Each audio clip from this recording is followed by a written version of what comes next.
Ladies and gentlemen, welcome to the Halo broadcast. Gandhi, joined by my buddy, Tyler Hoyt, a.k.a. Diesel, a.k.a. NASA. NASA, how goes things, my friend? Things goes well. Yeah. In case you guys are just looking at the screen to the left, you'll realize that Tyler Hoyt doesn't have a webcam, and it's almost 2015. Tyler, why don't you have a webcam? I have a webcam. It's just broken because I dropped my laptop. I don't have a standalone webcam. Well, for those of you who are curious, if you look right here, this guy in what is it? Top row, mid right, next to Best Man and Snakebite is actually going to be the NASA. God, you are one average looking guy. That's okay. You got great hair though. You got great hair. Tyler, I have questions for you, my man. I have answers.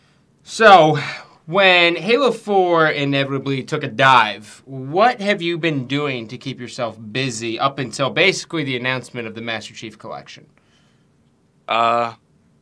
Busy like gaming-wise? Or Everything. like in life? Well, Everything. in life I... Catch me up to speed with you.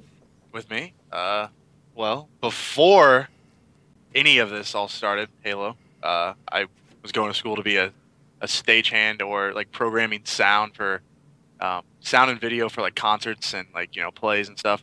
So I do that. That's my career, my job. So I'm working with a lot of like artists and stuff that way. But in gaming wise, just working with Ambush. We went to RTX recently, placed third. Oh, don't worry, we're gonna be talking about that next. Oh, okay. Well, we've just been like hanging out, just waiting for Halo Master Chief Collection to come out. Just working on some content, seeing what people want from content. Lethal, I've been working with Lethal and Richie Hines on their streaming and getting them to stream consistently, which they're doing now, and they're like taking off with that. So that's pretty cool. We're working on APG's stream next, so that should be coming up in the next probably 2 weeks. So. Nice, awesome. So what do you mean working on a stream? Just like getting them all the pieces and whatnot? Yeah, just helping them out. Or are you teaching them how to have a personality? No, they already have personalities. Lethal. He's just a. Oh, I was referring to APG. Man. Oh, APG. APG has a personality. He's just a toddler. He's a toddler. He's a big kid. He's just a big kid. He is a big kid. It's fun, but I think a lot of people will like his gameplay because he's always dropping like if it's in the jaywalk tourneys, he's choking. Any kind of tournament setting, he just chokes. But if it's normal, like matchmaking or just scrims, he drops like plus 19s. So he is good. He is good. He's gonna be fun to watch, but unless it's a tournament, then he's choking, throwing grenades and killing people for triple kills. All right, so RTX, the most recent Halo 4 event. You guys have your team. It should have been a walk in the park for you guys based on just on paper talent, but you ended up losing. Tyler, you got third. How does a team like Ambush, who only lost one Halo 4 event, after a little bit of a hiatus, come in and take third? What happened? Really? I mean, we played... Who'd we play? We played Ryan Noob's team. I was going to attempt to say that or butcher their name. Vazavi. Or whatever. We played them, and I wasn't a big fan of how things were, like, how maps were picked. The veto was cool, but it just that whole first day it was either Skyline or Simplex was played. So we played 2 Skylines in a row, and the first Skyline we played, we just got demolished. And really, they lost what? They lost 5 games. They lost 5 games, and they only really lost 1. Like really got beat by 1, and then they choked 4. 4 games away, which was just terrible. But game one was what? Slayer Skyline, and we got and well, not me, but Ambush got they just got destroyed on that. And then what? Game 2 was Skyline Flag, and they were up 2-1, and with 15 seconds to go, all they had to do was turtle up and stop them from touching the flag and keeping it alive. And Ryanu's team is always known for sprinting in and like keeping flags alive. So like we would get we would kill one, and then we would kill the flag carrier, and then they would come back and all this stuff. But basically, you know, they ended up tying it. All we had to do was just make sure they didn't get that flag touch, and it happened. They got the flag touch, and then they ended up winning the game. We were 15 seconds away from winning that game, and so we got 2-0 there. And then we played Nighthawks, and unfortunately, some things happened. We should have won. I think we choked on Simplex Slayer. We were up at towards the end, and then they came back and won. And then Dispatch, it was the same thing. All we had to do was turtle up for 10 seconds, right? And I'm not going to name any names, but OS was coming up, and I call out OS is up in 10 seconds. And someone, he may or may not have just won a Call of Duty tournament, was waiting to get it, and instead of going for it, when he said, "I'm going to get it," he didn't get it, and they grabbed it, and then they killed everybody. OS got. So you're saying he's a bad teammate? No, he was just didn't. He didn't get it when he said he was going to get it. He was in position to get it. And he chose to stay and fight instead of sprint in and grab it. When it was. I mean, it was huge. The OS would have. If we would have got the OS, we could have. They wouldn't have got the OS, and we could have killed them. And there you go. Like, the game would have been over. But we lost that, and then I went to the pit. And I don't even want to talk about which the pit doesn't even play well at Halo 4. Yeah, I don't even know why it didn't get vetoed. What did you think of the RTX event? Because I meant to get your opinion on it. RTX as a whole? No, just the Iron Gaming. Oh, just portion. Iron Gaming event. I mean, I enjoyed it, I guess. It was fun seeing everybody, and Texas is cool. Austin is really, really nice city. Yeah. But really nice. As far as the tournament, I just felt like it was there was only one stage, and there's only one stage, and then the other stuff was in the other, it was across the street in the Hilton, I believe. Mm-hmm. So it was kind of weird how it was separated. But other than that, I wish we could have been on the main stage a little bit more, actually shown the gameplay on the main stage. But I guess there was difficulties with Smite or some people purchasing the airtime or something. But yeah, I just wish it would have been a little bit more Halo oriented. I wish they would have focused on one game and did one game right before they branched out and did 3 games. Yeah, they definitely reached a little far with what they did. But I mean, at the same time, I think Gfinity did the same thing at this last event. They kind of reached out one notch too far. I think I have to sneeze. Yeah, I think. Yeah, I mean, I think they should just perfect one tournament first. That's and Gfinity was they were just working on weren't they just working on Call of Duty for the last 2? And then this one, I think they did League at the very first one, but yeah. They went from basically one game with the exact same setup for each 4 streams to 4 games, different setups for each one, plus analyst tests. So they reached further, which is always good, but sometimes you have to gradually reach. It's like little baby steps in esports, right? You grab one game. UMG, one of the reasons why UMG is actually successful is because they started with only one game, and they've yet to reach out to do an event with 2 of the games at the same time. No, yeah. I mean, they did it some with Halo, but it was just a standalone Halo event. Exactly. You should focus on that. I mean, if you're not in a convention hall that houses thousands of people, and you know what I mean, you can't, and you can't do it. Yep. Yeah, you literally have to just do one game and say, all right, look, this is how things are going to go. Or do games that are I don't know. Never mind. I was gonna think do a fighting game and a shooting game. I think you can get away with a fighting and a shooting game. Yeah, I mean, with fighting games, what you only need one setup per match. You know what I mean? So that's it. and you can games go fast. Literally, you could have 8 setups, and that's 8 different matches going on at once. Yeah, and then have one stream just for that standalone. The fighting game community is very, very easy to work with. They're easy. Fighting is so easy to work with. Again, all you need is an Xbox or a Wii U or Wii or GameCube or whatever the game is on. One monitor, and they bring their fight sticks or their controllers with most of them. Yeah. sticks. I mean, it's all about the CRT monitors. As long as you have the tubes, you're good to go. Like that's like the main thing the fighting game community cares about, which is going to be interesting to see what happens like with the new Smash coming out, right? Because like everything's on flat screens now. Like that's just and monitors. They use monitors at like They didn't do it at Evo.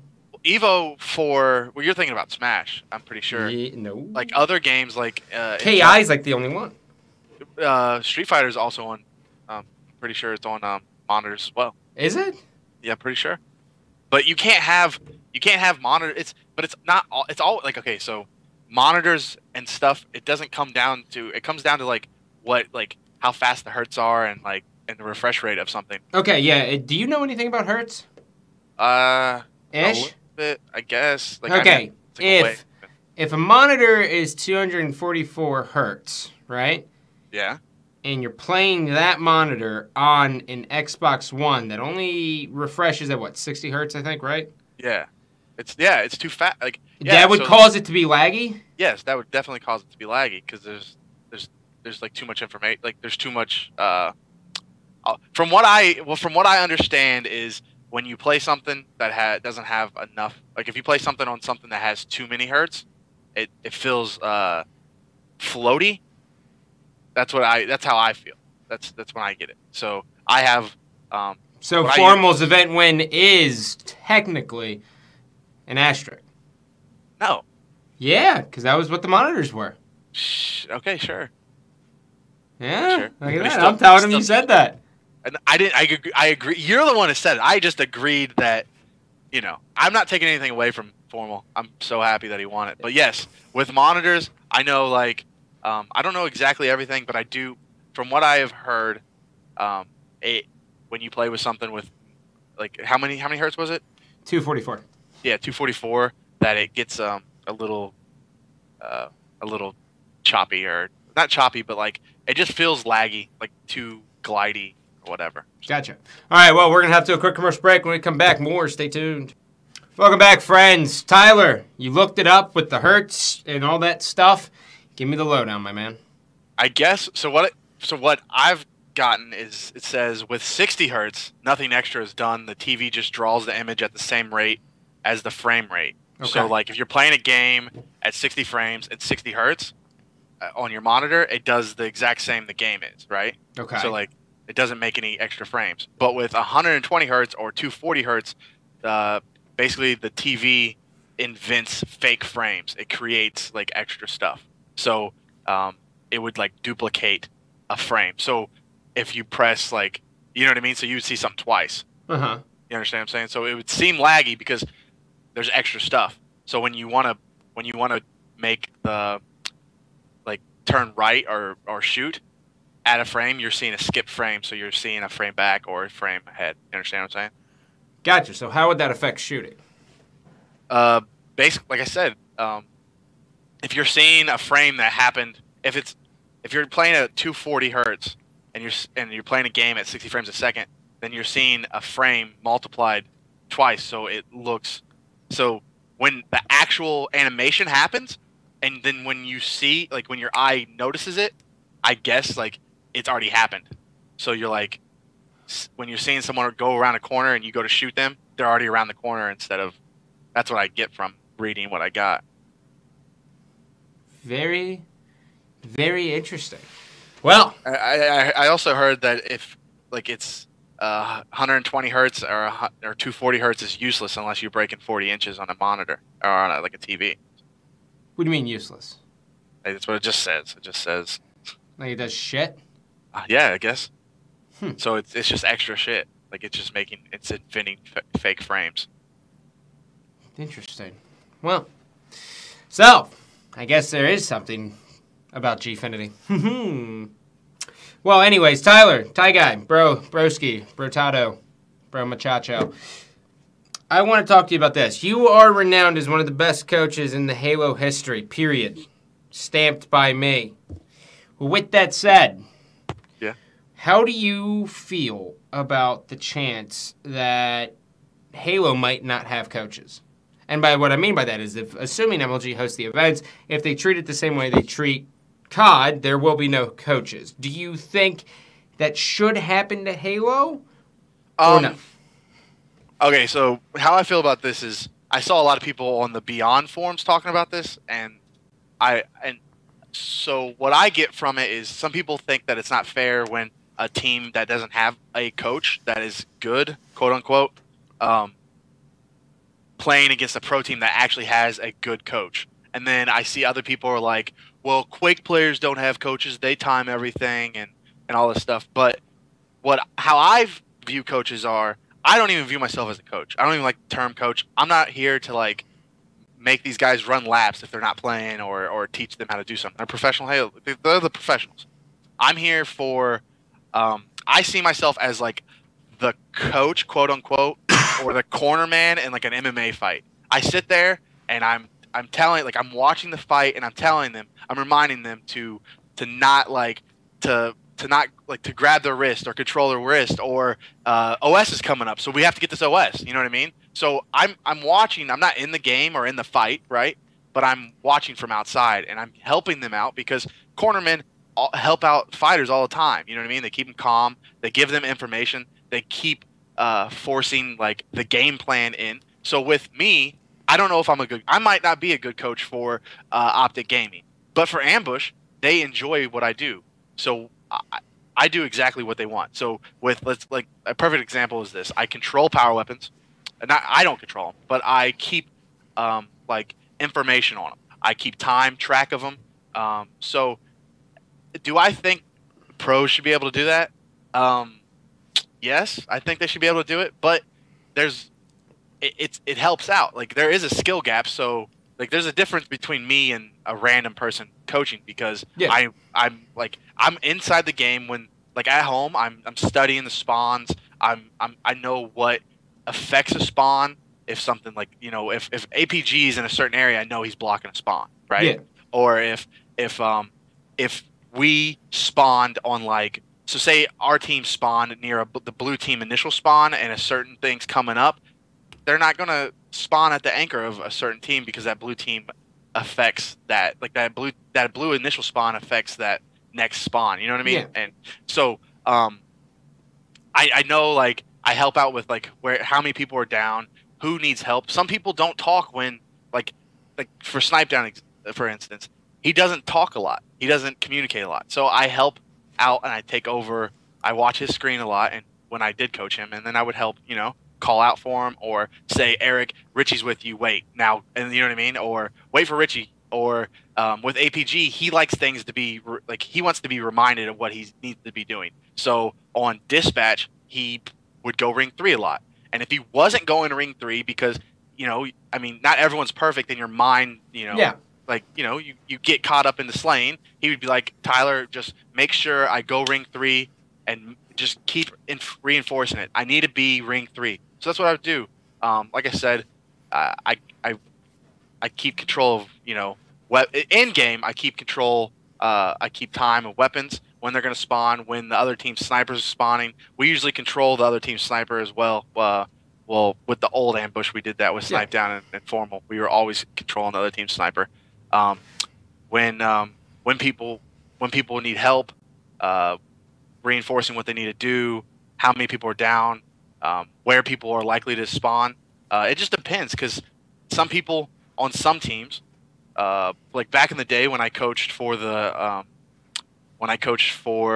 All-Star games, I didn't tell the team too much to do too much, right? I just was, you know, taking care of times and calling out things that I have I can watch 4 screens and see things that they miss, and I can tell them, like, if Bradley misses, like if he's paying attention or not paying attention to a certain part of his screen, and I see a blue person run by and he doesn't notice it, I can go, Bradley, there's a blue guy bottom mid, and then he'll go for it. And I've done that 100 times. So, but yeah, I was just gonna say a number, but I got probably right. But yeah, so I think having this talk with you is definitely something that's needed, just so people have like that more of an in-depth look as to what like an elite caliber coach does, as opposed to like someone who's just wildly mediocre. And I think 343, especially with Bravo being the community manager, probably have like a good grasp on the fact that coaches are important because he was a coach. right? Yeah. He wouldn't want to be like, oh yeah, coaches are banned because they're useless, because then it makes him look like a jackass, right? Well, in Halo, I think like I said, there's a lot more going on other than I don't know. I can't really say that because Mr. X is such a good coach in what he does. Yeah, I mean, inside the game, like I said, I take care of power weapons, right? I know when they're coming up, and I help out with spawns when people are down, communication, and just keeping people in the game. Like, some people get down on themselves, and they need someone to, like, you know what I mean? Like, I guess I don't know, man. I'm like I don't know, man. I just help a team out. And then the corner guy was the best thing you got. Yeah, that's what I'm saying. That was the best thing you did. After that, you just went way downhill. Yeah, I don't know, man. Look, man, I get it. You're a passionate guy, bro. Dap up. Yeah, sure. But shut up. Outside the game, you know, I'm helping them. I do a lot for the teams outside the game. I'm always, I mean, we don't put out a lot of content, but if you look at the ambush, you know, YouTube, everything that has been done, I've touched. I would capture gameplay, I would capture their voice, I would edit all that stuff and do all that stuff. That I help out so much with streams and just like sponsors and stuff. So I'm like a manager corner man. Let's just say that, I guess. Yeah. So. All right, last thing we're going to discuss, and we're going to call it a day. Soundproof booths in Halo. What are your thoughts on that? As long as I can fit inside of one, I'm okay with it. The soundproof booths are like a necessity because most of the people that go to events, right? They want to hear that commentator, right? They want to hear they want to hear what's going on, and if you're calling out and you're like Pistola's coming up on Ace right here, you know what I mean? Like the global championships, and they hear that, then it gives away like an advantage, or you know what I mean? So soundproof booths are big. I think they should be in competitive Halo, so the people, the live crowd can, you know, get it. It takes away like smack talk and like trash talk, which I think is friendly and it should be in the game. Because, like, you know, like I think of like first person shooters as football. It's like real fast paced, smash mouth. You know what I mean? Yeah. And you should be able to say, "You're not that great. I'm better than you," or something. You should. You really should. I mean, you probably shouldn't talk about their like mom or like they have diabetes or something. Whoa. but you know, I'm just saying, like, you should, you know, try to get in their head a little bit. You filthy cocksucker. I'm sorry. I had to go. I know you did. Mackie poo. Yeah. All right, buddy. You have any shout-outs? I know you got YouTubes and streams and stuff to plug. Yeah, this was kind of like chaotic and whatever, but I appreciate you having me on. I want to shout you out. You're like one of my best friends in the community. One of my favorite people I've met from gaming. My team, Ambush, Lethal, APG, and Richie Hines. I want to shout out 343 and Quinn. You know, Quinn's my boy. Ooh. Bravo. And yeah, I mean, follow me on Twitter at Tyler Hoyt. You've been on the bottom right, bro. That's okay. Just letting them know. All right, well, ladies and gentlemen, as always, we love you, but we don't love you. Take it easy.